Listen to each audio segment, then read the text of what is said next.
Universidad Tecnológica de Gutiérrez Zamora, en la carrera de TCB Contaduría, del grupo 306A, de la materia Introducción al Derecho Fiscal, impartida por el licenciado Santos Israel Muñoz López. A continuación hablaremos de los siguientes temas. del título 4, 5 y 6 del Código Fiscal de la Federación. el equipo está integrado por María Concepción García Santiago, Teresa Jesús de Ángel Méndez, Blanca Gisela Cintelles, Marcos Alberto Victorino Pablo, César Tolentino, Gabriela Rosalía García, Sandra Guadalupe Salinas Suárez. Por último, cabe mencionar que este video será evaluado por las cuestiones que ustedes nos hagan referente al tema. Por tanto, se les hace la invitación que nos dejen sus dudas en los comentarios para que nosotros podamos resolverlas. Gracias. Este es un tema por demás interesante para cualquier persona, física o moral. El comprender el porqué de las multas y si es válido que la autoridad realice su aplicación de manera discrecional, ya que hoy en día la autoridad de cualquier catadura se empeña en la aplicación de las multas en contra y sobre el gobernado, aduciendo cantidad de infracciones a las disposiciones administrativas o judiciales, de forma que se dificulta saber qué situación no generará una multa. Empezaremos hablando del título cuarto, de las infracciones y delitos fiscales. ¿Qué es una multa fiscal? Es una sanción económica prevista en la ley que impone la autoridad fiscal al contribuyente cuando no cumple de manera voluntaria o espontánea con sus obligaciones fiscales o por cumplirlas incorrectamente. La multa se aplica independientemente de que se exija el pago de las contribuciones, actualizaciones y recargos o de las penas correspondientes cuando se incurra en responsabilidad penal.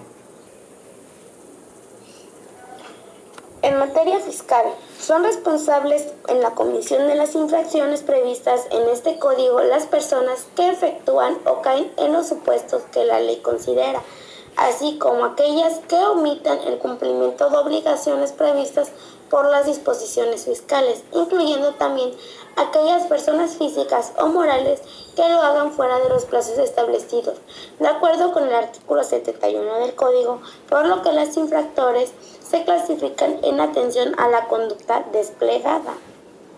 1. Infractores por comisión.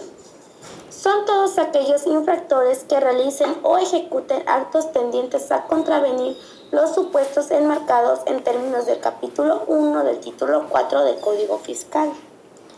2. Infractores por omisión. Comprende a todos aquellos infractores que sin ejercer acto alguno incumplen con sus obligaciones fiscales. 3. Infractores fuera del plazo. Comprende a todos aquellos que cumplen con las disposiciones fiscales fuera de los plazos señalados por la ley. El artículo 89 nos habla de que son infracciones cuya responsabilidad recae sobre terceros las siguientes: asesorar, aconsejar o prestar servicios para omitir totalmente o parcialmente el pago de alguna contribución, colaborar con la alteración o la inscripción de cuentas, asientos o datos falsos de la contabilidad y ser cómplice en cualquier forma no prevista. El artículo 90 nos dice que se sancionará con una multa de 44.610 a 70.110 pesos a quien cometa las infracciones a las disposiciones fiscales a las que se refiere el artículo 89 de este código. El artículo 91 dice que la infracción en cualquier forma a las disposiciones fiscales diversa a las previstas en este capítulo se sancionará con una multa de 290 a 2.820 pesos. Artículo 92. Para proceder penalmente por los delitos fiscales previstos en este capítulo, será necesario que previamente la Secretaría de Hacienda y Crédito Público formule querella, declare que el Fisco Federal ha sufrido o pudo sufrir perjuicio en los establecidos de los artículos 102 y 115 o formule la declaratoria correspondiente. Artículo 98. La tentativa de los delitos previstos en este código es punible. La tentativa se sancionará con prisión de hasta 2 de hasta las 2/3 partes de la que corresponda por el delito que se trate. Si el autor desistiere de la ejecución o impidiere la consumación del delito, no se impondrá la sanción. Artículo 102. Comete el delito de contrabando quien introduzca al país o extraiga de él mercancías, omitiendo el pago total o parcial de las contribuciones, sin permiso de autoridad competente o de importación o exportación prohibida. Artículo 103. Se presume cometido el delito de contrabando cuando se descubran mercancías extranjeras sin la documentación aduanera, se encuentren vehículos extranjeros fuera de una zona de 20 kilómetros en cualquier dirección contados en línea recta a partir de los límites extremos de la zona urbana. No se justifiquen los faltantes o sobrantes de mercancía que resulten al efectuarse la descarga de los medios de transporte. Se descarguen subrepticiamente mercancías extranjeras de los medios de transporte. Se encuentran mercancías extranjeras en tráfico de altura a bordo de embarcaciones en aguas territoriales sin estar documentadas. Se descubran mercancías extranjeras a bordo de una embarcación en tráfico mixto sin documentación alguna. Se encuentren mercancías extranjeras en una embarcación destinada exclusivamente al tráfico de cabotaje. No se justifica el faltante de mercancías nacionales embarcadas para el tráfico de cabotaje. Las mercancías extranjeras se introduzcan al territorio nacional por lugar no autorizado. Se pretende realizar la exportación en el caso de que se presente el pedimento sin las mercancías correspondientes en la aduana de salida. Los pilotos omitan presentar las aeronaves en el lugar designado por las autoridades aduaneras para recibir la visita de inspección. Se realicen importaciones temporales de conformidad con el artículo 108 de la Ley Aduanera. Artículo 108. Comete el delito de defraudación fiscal quien con uso de engaños o aprovechamiento de errores omita total o parcialmente el pago de alguna contribución o obtenga un beneficio indebido con prejuicios de fisco federal. Los delitos de defraudación fiscal se sancionan por la cantidad que se tenga o va aumentando la cantidad de años. Por ejemplo, el precio de 3 meses a 2 años cuando el monto de defraudación no exceda de 1.540.350 pesos. Conforme va aumentando la cantidad de dinero, va aumentando también los años. También es con el uso de documentos falsos, manifiesto de datos falsos para obtener de la autoridad fiscal la devolución de contribuciones que no le correspondan, omitir contribuciones retenidas, recaudadas o trasladadas, manifestar datos falsos para realizar la compensación de contribución que no le corresponde, utilizar datos para acreditar o disminuir contribuciones, o con la declaración de pérdidas fiscales inexistentes. El artículo 126 nos dice que el recurso de revocación no procederá en contra de los actos que tengan el objeto de hacer efectiva la fianza. El artículo 126 dice que las violaciones cometidas antes del remate solo podrán hacerse valer ante la autoridad recaudadora hasta el momento de la publicación de la convocatoria de remate y dentro de los 10 días siguientes de la fecha de la publicación de esta. El artículo 128 dicta que el tercero que afirme ser el propietario de los derechos embargados podrá hacer valer el recurso de revocación en cualquier tiempo antes de que se finque el remate. A continuación les hablaré de la sección segunda de la impugnación de las notificaciones. El artículo 129 dice que cuando un acto administrativo no es notificado según el artículo 127, seguirá las siguientes reglas. Si el particular afirma conocer el acto administrativo, la impugnación contra la notificación se hará valer mediante la interposición del recurso administrativo. Si el particular niega conocer el acto, manifestará su desconocimiento interponiendo el recurso administrativo ante la autoridad fiscal competente. La autoridad estudiará los agravios expresados contra la notificación. A continuación les hablaré de la sección 3 del trámite de resolución de los recursos. El artículo 130 dice que el recurso de revocación se admitirá toda clase de pruebas excepto de confesión de las autoridades. El artículo 131 dicta que la autoridad deberá dar resolución y notificar un término que no excederá los 3 meses. El artículo 132 dice que la resolución del recurso se fundará en derecho y examinará todos los agravios hechos por el recurrente. El artículo 133 estipula que la resolución que ponga fin al recurso podrá desecharlo por improcedente, confirmar el acto impugnado, mandar a reponer el procedimiento administrativo. Capítulo 3 del procedimiento administrativo de ejecución. Las autoridades fiscales exigirán el pago de los créditos fiscales que no hubieran sido cubiertos o garantizados entre los plazos señalados, por lo que se podrá practicar un embargo precautorio. El crédito fiscal se extingue por prescripción al término de 5 años. Este iniciará a partir de la fecha en la que el pago pudo ser legalmente exigido.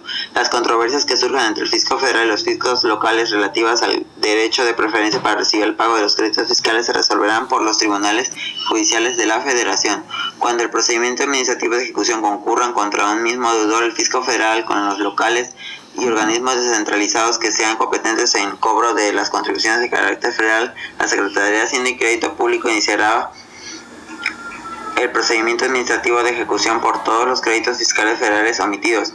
El fisco federal tendrá preferencia para recibir el pago de los créditos provenientes de ingresos que la Federación debió percibir. Cuando sea necesario emplear el procedimiento administrativo de ejecución para hacer efectivo un crédito fiscal, las personas físicas y morales estarán obligadas a pagar el 2% del crédito fiscal por concepto de gastos de ejecución. Las autoridades fiscales, para hacer efectivo un crédito fiscal exigible y el importe de sus accesorios legales, requerirán el pago al deudor y en caso de que se no pruebe en el acto haberlo efectuado, procederán a embargar los bienes. El ejecutor designado por el jefe de la oficina extractora se constituirá en el lugar donde se encuentren los bienes propiedad del deudor y deberá identificarse. Los bienes o negociaciones embargados se podrán dejar bajo la guarda del o de los depositarios que se hicieran necesarios.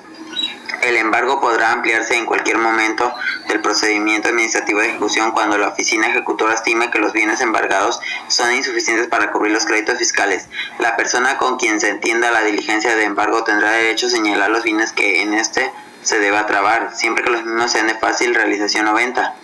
Quedan exceptuados de embargo el hecho cotidiano y vestidos del deudor, así como familiares, los muebles de uso indispensable del deudor y familiares, los libros, instrumentos útiles y mobiliario indispensable para el ejercicio de la profesión, sueldos y salarios, pensiones de cualquier tipo. Si al designarse los bienes para el embargo se pusiera un tercero, se debe fundamentar el dominio de ellos con documentos. Cuando los bienes señalados para la traba estuvieran ya embargados por otras autoridades no fiscales sujetos a cédula hipotecaria, se practicará no obstante la diligencia. Los bienes se entregarán al depositario designado por la oficina ejecutora.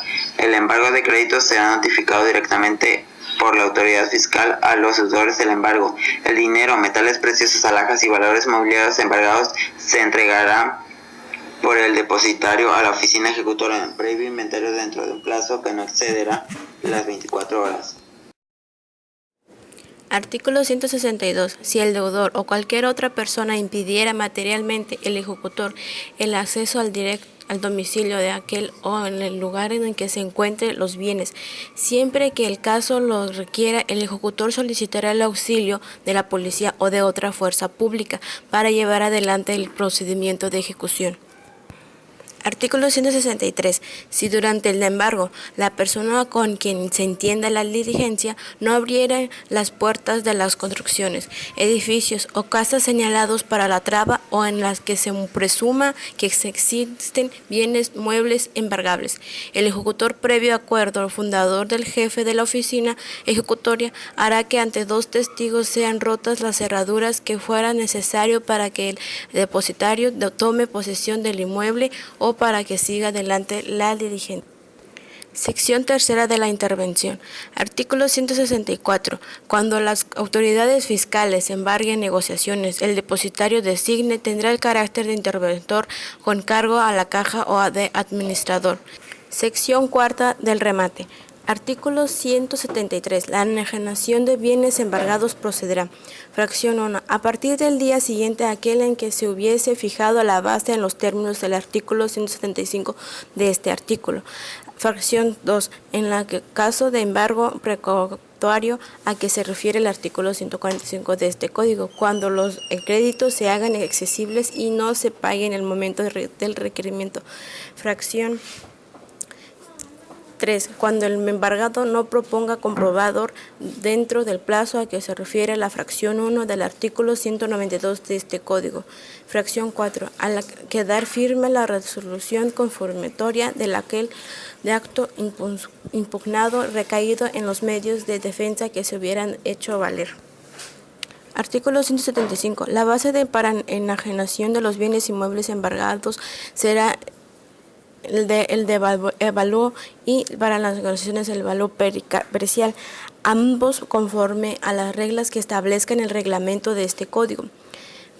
Artículo 176. El remate deberá ser convocado el día siguiente de haber efectuado la notificación del avalúo para que tenga verificativo dentro de los 20 días siguientes. Artículo 177.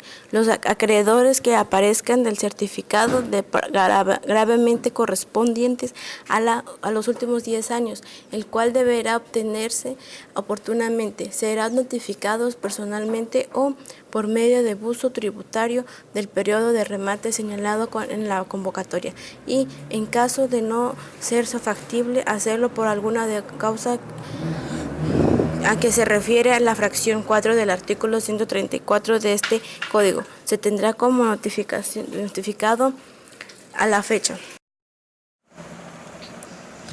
Artículo 178. Mientras no se finge el remate, el embargado puede proponer comprador que ofrezca de contado la cantidad suficiente para cubrir el crédito fiscal. En toda postura deberá ofrecerse de contado, cuando menos la parte suficiente para cubrir el interés fiscal. Si éste es superado por la base fijada para el remate, se procederá en los términos del artículo 196 del Código Fiscal de la Federación. En el artículo 181 se menciona: las posturas deberán enviarse en documento digital con firma electrónica avanzada a la dirección electrónica que se señale en la convocatoria para el remate. El Servicio de Administración Tributaria mandará los mensajes que confirmen la recepción de las posturas.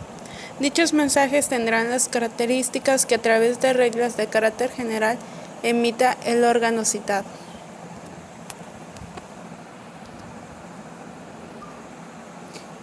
El Servicio de Administración Tributaria, a través de reglas de carácter general, podrá establecer facilidades administrativas para que en su sustitución de la firma electrónica avanzada se empleen otros medios de identificación electrónica. En el artículo 182 se menciona: el documento digital que se haga la postura deberá contener los siguientes datos. Fracción 1. Cuando se trate de personas físicas, el nombre, la nacionalidad y el domicilio del postor, y en su caso la clave del registro. Para finalizar, cabe mencionar que el título sexto del juicio contencioso administrativo, que cuenta con 12 capítulos, fue derogado.